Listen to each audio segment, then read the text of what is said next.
ഭാരത് ബ്രാൻഡിന് വസന്തകാലം.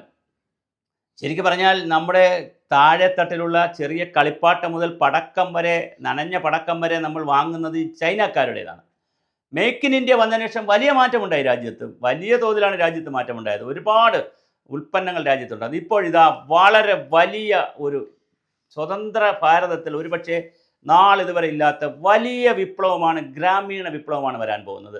ഗ്രാമങ്ങളിലാണ്, Indian ഗ്രാമങ്ങളിലാണ് India ജീവിക്കുന്നതെന്നും ഇന്ത്യയുടെ ആത്മാവ്, the soul of India is lives in rural areas, അല്ലെ റൂറൽ ഇന്ത്യ എന്ന് പറയുന്ന ഗാന്ധിജിയുടെ ആപ്തവാക്യമുണ്ട്. ഗ്രാമങ്ങളാണ് ഇന്ത്യയുടെ ആത്മാവ് എന്ന് പറയുന്ന, ഇന്ത്യ ജീവിക്കുന്നത് ഗ്രാമങ്ങളിലാണ്. കർഷക തൊഴിലാളികളും ദളിതന്മാരും പാവപ്പെട്ടവരും പട്ടികജാതി പട്ടികവർഗക്കാരും അടങ്ങുന്ന വലിയ ജനവിഭാഗമാണ് ഭാരതത്തെ ഭാരതമായി നിലനിർത്തുന്നത്.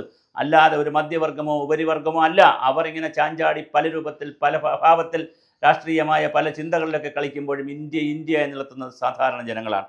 അവർക്കിതാ ഒരു സുവർണ കാലത്തെക്കുറിച്ചുള്ള പുതിയ ഒരു നയം സ്വതന്ത്ര ഇന്ത്യയിൽ വന്നു. നമ്മൾ ഇതിനെ സംബന്ധിച്ച് ഇന്നലെ ഒരു വീഡിയോ ചെയ്തു, സഹകരണ നയത്തെക്കുറിച്ച്. അതിൻ്റെ കൂടുതൽ വിവരങ്ങൾ ചെയ്യുക എന്നുള്ളതാണ് ഇന്നത്തെ ഉദ്ദേശിക്കുന്നത്.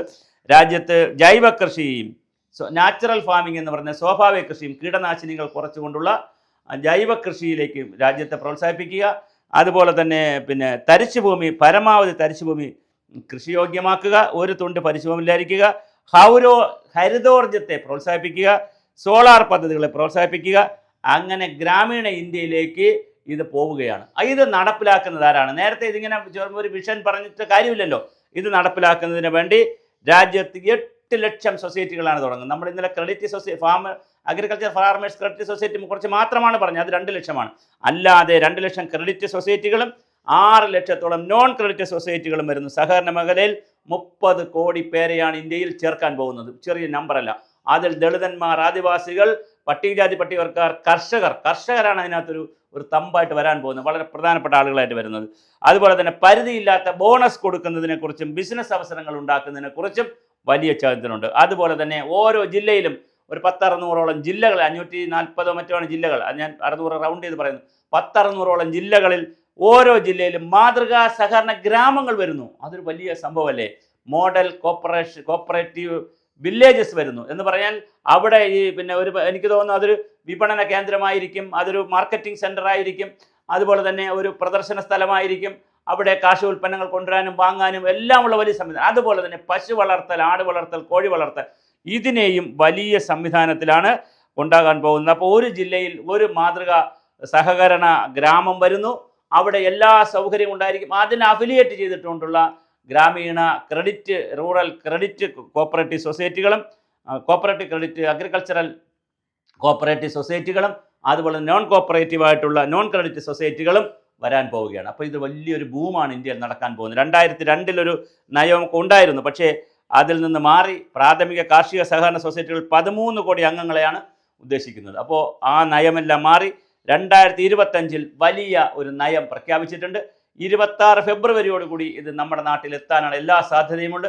അപ്പോൾ അമിത്ഷാ ഇന്നലെ ആ ഒരു നയം പ്രഖ്യാപിച്ചിട്ടുണ്ട്. അതിന് ഞാൻ പറഞ്ഞല്ലോ, ഭാരതത്തിൽ ഉണ്ടാക്കുന്ന ഉൽപ്പന്നങ്ങൾ, മൂല്യവർദ്ധിത ഉൽപ്പന്നങ്ങൾ, ഇപ്പം നമുക്ക് കേരളത്തെ സംബന്ധിച്ച് വലിയ സാധ്യതയാണുള്ളത്. നമ്മൾ ചിന്തിച്ചാൽ തേങ്ങ, അതുപോലെ തന്നെ നമുക്കിവിടെ തേങ്ങയുണ്ട്, കൊപ്രയുണ്ട്, അതുപോലെ തന്നെ വാഴ, നമുക്ക് നല്ല മൂല്യവർദ്ധിത വസ്തുക്കൾ ഉണ്ടാക്കാൻ പറ്റുന്നതാണ്. അതിൽ നിന്ന് പട്ടുസാരിക്ക് തുല്യമായ സാരി, ബാഗ്, ഒരുപാട് സാധനങ്ങൾ ഉണ്ടാക്കാൻ പറ്റുന്നതാണ് വാഴനാര്. അതുപോലെ തന്നെ മറ്റേ റബ്ബറിൻ്റെ ഉൽപ്പന്നങ്ങൾ, ഇവിടെ ചക്കയുടെ ഉൽപ്പന്നങ്ങൾ വളരെ വലിയ തോതിൽ ഉണ്ടാക്കാൻ പറ്റും. പോഷകാഹാരം കുട്ടികൾക്ക് കൊടുക്കുന്ന പ്രത്യേകിച്ച് അംഗൻവാടികൾ, സ്കൂളുകൾ, കോളേജുകളിലൊക്കെ പോഷകാഹാരം കൊടുക്കാനുള്ള കുടുംബശ്രീ വഴിയൊക്കെ ചക്കയെ പ്രോസസ്സ് ചെയ്യുന്ന വലിയ പോഷകാഹാരം, ഫേരക്സിനൊക്കെ തുല്യമായ വലിയ പോഷകാഹാരം ഉണ്ടാക്കാൻ പറ്റും. പിന്നെ മാങ്ങ തുടങ്ങി, നാരങ്ങ തുടങ്ങി കേരളത്തിന് വലിയ, കശുവണ്ടി, അങ്ങനെ തുടങ്ങി വളരെ വലിയ സാധ്യതയാണ് കേരളത്തിന് കിടക്കുന്നത്. പക്ഷേ ഇത് മുതലാക്കണം. അവിടെ BJP ആണ്, അല്ലെങ്കിൽ അവിടെ ഇരിക്കുന്ന RSS ആണ്, അല്ലെങ്കിൽ നരേന്ദ്രമോദിയാണ്, അമിത്ഷാ ആണെന്നൊക്കെ പറഞ്ഞ് ഇവിടെ ഇതൊന്നും ജനങ്ങൾ കൊടുക്കാതിരുന്നിട്ട് കാര്യമില്ല. ജനങ്ങൾക്ക് ഇത് കൊടുക്കാൻ തീരുമാനിച്ചാൽ വളരെ വലിയ തോതിലുള്ള വലിയ സാധ്യതയാണ് വരുന്നത്. അത് തീർച്ചയായിട്ടും ദേശീയ തലത്തിൽ വരുന്നു. കേരളത്തിലും എല്ലാ ജില്ലകളിലും ഇത് വരാൻ സാധ്യത. അപ്പോൾ കേരളത്തിൽ 14 മോഡൽ കോപ്പറേറ്റീവ് വില്ലേജസ് വരാൻ സാധ്യതയുണ്ട്. അതിനോട് താഴോട്ട് 1000 പഞ്ചായത്തിലും ഈ പറയുന്ന ക്രെഡിറ്റ് സൊസൈറ്റികളും നോൺ ക്രെഡിറ്റ് സൊസൈറ്റികളും വരാൻ സാധ്യതയല്ല, വരുന്നതാണ്. അപ്പോൾ അതിനെ പ്രയോജനപ്പെടുത്തുന്നത് എങ്ങനെ എന്നുള്ളതിനെ കുറിച്ചാണ് നമ്മൾ ചിന്തിക്കേണ്ടത്. എന്തായാലും വലിയൊരു ദേശീയ നയം രാജ്യത്ത് ആദ്യം എന്ന് പറയില്ല, നേരത്തെ ഒരു നയമുണ്ട്, പക്ഷേ അതൊരു കരട് രേഖയാണ് നിന്നത്. അതിൽ നിന്ന് വ്യത്യസ്തമായി വളരെ സമഗ്രവും ശക്തവും ശാസ്ത്രീയവും പ്രൊഫഷണലുമായിട്ടുള്ളൊരു നയരേഖ രാജ്യത്ത് കൊണ്ടുവന്നിട്ടുണ്ട്. കേരളത്തിൽ ചില ആശങ്കകളൊക്കെ പറയുന്നുണ്ട്. ഇങ്ങനെയൊക്കെ കേന്ദ്ര ഗവൺമെൻറ് സംവിധാനങ്ങൾ വരുമ്പോൾ ജനങ്ങൾ കൂടുതൽ അതിലേക്ക് ആകർഷിക്കപ്പെടുമോ, ഇവിടെ കള്ളത്തരം കാണിക്കാൻ പറ്റത്തില്ല എന്നൊക്കെയുള്ള ഒരുപാട് സംശയങ്ങളുണ്ട്. പക്ഷേ അങ്ങനെ സംശയങ്ങളൊക്കെ വരുമ്പോഴും പിന്നെ തീർച്ചയായിട്ടും വളരെ വലിയ സാധ്യതയാണ് വരുന്നത്. നാഷണൽ കോപ്പറേറ്റീവ് ഓർഗാനിക്സും national cooperative exports, Bharatiya Beej സഹകാരി സമിതി എന്നിവയിൽ അംഗങ്ങളാകുന്നതിനെ പ്രോത്സാഹിപ്പിക്കുന്നു എന്നും കേന്ദ്രം അറിയിച്ചു. അപ്പോൾ ഈ ഒരുപാട് സംഗതി വരുന്നു. ഇപ്പം നാഫെഡും കൃഷിഭാരതിയും ഇന്ത്യൻ ഫാർമേഴ്സ് ഫെർട്ടിലൈസർ എന്നിവയിൽ അംഗങ്ങളാകണമെന്ന നയത്തെ കേരളം ആശങ്കയോട് കാണുന്നതാണ്. അപ്പോൾ ഒരുപാട് ഈ പുതിയ സമിതികളിൽ ചേരണം എന്ന് പറയുന്നത് വളരെ ആശങ്കയോടുകൂടി കാണുന്നുണ്ട് കേരളം. എന്നാൽ പോലും കേരളത്തിൻ്റെ ആശങ്ക അവിടെ നിൽക്കുമ്പോൾ തന്നെ ജനങ്ങൾക്ക് വലിയ ഗുണം കിട്ടുന്ന ഒരു ഭാരതം വരാൻ പോവുകയാണ്. 2047 ശരിക്കും വികസിത ഭാരതമാകുമെന്ന് പറയുന്നത് വാക്കുകളിൽ മാത്രമല്ല, പ്രവൃത്തിയിലും വരുന്നു എന്നുള്ളത് വലിയൊരു കാര്യമാണ്. ഇന്ത്യൻ ഗ്രാമങ്ങൾ ഉണരട്ടെ, അതാണ് ഇന്ത്യയുടെ ആത്മാവ്.